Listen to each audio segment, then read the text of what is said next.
important because the way the international community views us. Yeah. I mean, we have sent troops, peacekeeping Yes, troops and we've to succeeded several other there. countries. We have succeeded, domestically. yes. Now, if we are now inviting the world to come and help us fight domestic war, if we have an external attack, who do we now invite? And this is where my problem lies again. For instance, we have invited America and other parts of the world to come and help us here. Now, do you think in your heart of heart that the people who have been incapable hitherto to do anything will allow America to succeed? If America succeeds, for instance, what message does it pass on our own military here? So this is the problem. But do you think in any way that, these countries, of course, they wouldn't go into places where they don't have interests? What would be the interests of the United States and the UK and so on in Nigeria? Because this Boko Haram has been terrorizing Nigeria for more than 4 or 5 years. Yes. And now with the Chibok abductions is when these countries decide that they're coming in to provide physical support that we can see. Yeah. You think they have interests? They have interest, a lot of it, because first and foremost, Nigeria is a member of the international community. Secondly, the carrying away of 270-something girls, I mean, using them as sex slave or even selling them off is outrageous. It's even, it's an anathema. It's something that is not even thinkable at all. So it enraged the whole world that, look, how can something like this be happening? More so, Nigeria seems to be able to do nothing about it. So the whole world has to come and say, look, enough is enough. Let me say, this is the beginning of the end of Shekau, okay?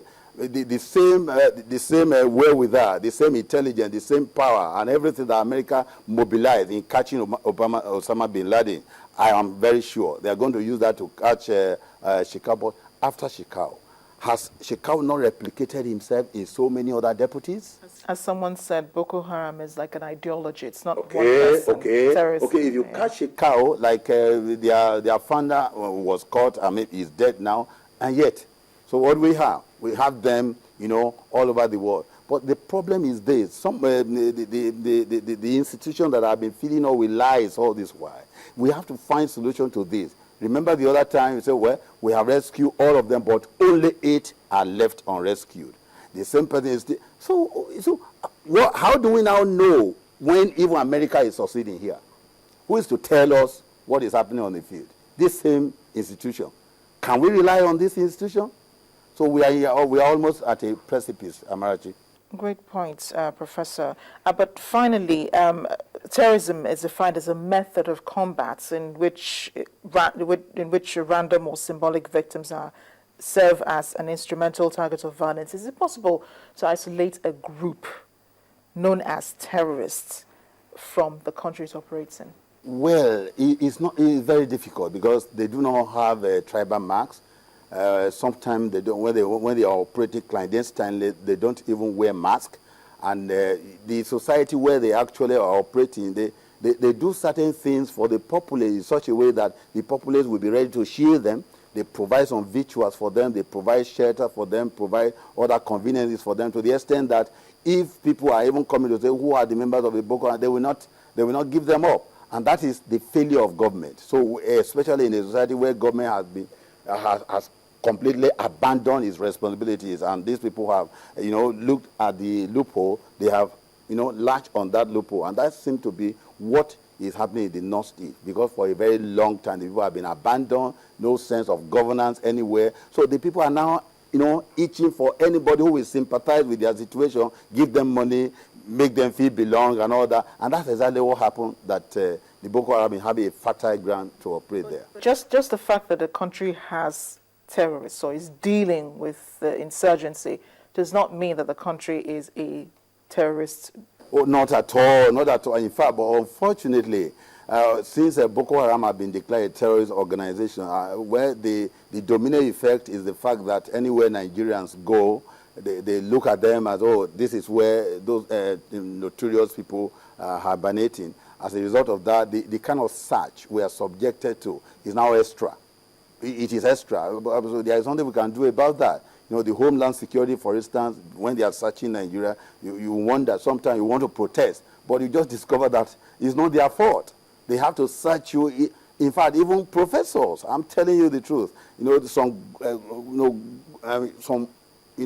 It's just unthinkable when you see it. But sometimes you cannot say you will not travel because of what you are going to experience and all that. But do you blame them? You can't blame them because you have these people around you that you cannot, eradicate. But it does not mean that Nigeria is a country of terror. No, not at all. They also know that these people are just a handful of individuals who are bent on maybe bringing down the government one way or the other, or they are just mischievous elements. They know that the majority of Nigerians are peace-loving people. Well, thank you very much, Professor. My pleasure. Thank you for having me. Now, of course, various teams present in the country cannot put a time frame to how long they'll be staying. Our focus is on getting the job done, bringing the girls back home. On our page on Facebook, I asked you for pointers on how the government should tackle the threat of terrorism. Here's what you said.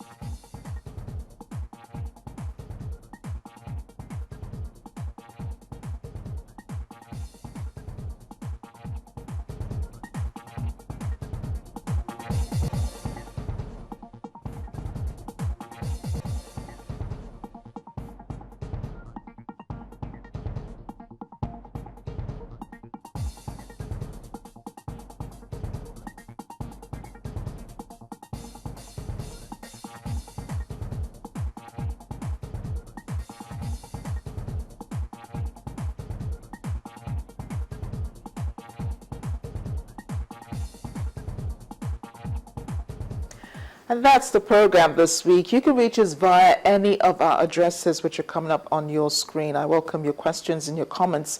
I am Amarachi Ubani. Thanks for watching.